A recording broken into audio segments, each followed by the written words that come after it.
అసలు ఆ పేరు తీసుకోవాలంటే కూడా నాకు సిగ్గవుతుంది. అసొంటోని అరెస్ట్ చేయాలని చెప్పి వాళ్ళ నాయన రాజీనామా చేయాలని ఈరోజు ఆ రౌండ్ టేబుల్ పెట్టుకుంటున్నాం. కానీ చర్చించవలసిన విషయం. ఒక్కోసారి చిల్లరగాన గురించి కూడా మాట్లాడాల్సి వస్తుంది. తప్పది, మరి కాసుకోవాలి. ఇక్కడ ఉన్నోళ్ళు పాశం యాదగిరి అన్న కానీ, కృష్ణకుమార్ అక్క కానీ, లేకుంటే వినాయకదాస్ సార్, పృథ్వీ అన్న, ఇక్కడ ఉన్నోళ్ళు ఎవరు కూడా ఆ పేర్లు తీసుకోవాల్సి వస్తాయన్న దుర్దినం వస్తాయని వాళ్ళ జీవితంలో ఎప్పుడు అనుకోలే కావచ్చు. కానీ తీసుకుంటాం. మొత్తానికైతే నేను సింపుల్గా చెప్తా. నాకైతే ఇవాళ తెలంగాణ నడుస్తున్న ఒక మహాభారతం లెక్క కనబడుతూ ఉంది. ఎందుకు మహాభారతం లెక్క కనబడుతుందంటే, ఈరోజు ధృతరాష్ట్రుడి జాగల బీజేపీ అధ్యక్షుడు రామచంద్రరావు గారు కళ్ళకు కట్టుకొని అది ఇంటి పంచాది మా పంచాది కాదంటుండు. అది ఇంటి పంచాది కాదు మా పంచాది కాదంటుండు.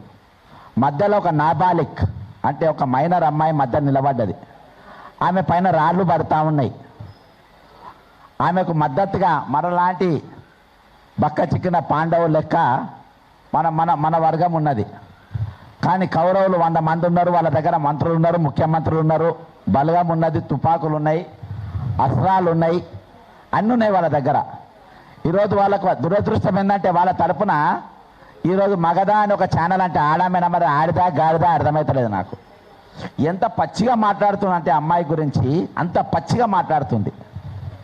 రాములమ్మ అంటే నాకు కొంచెం అభిమానం ఉండే. ఆమె అదే భాష,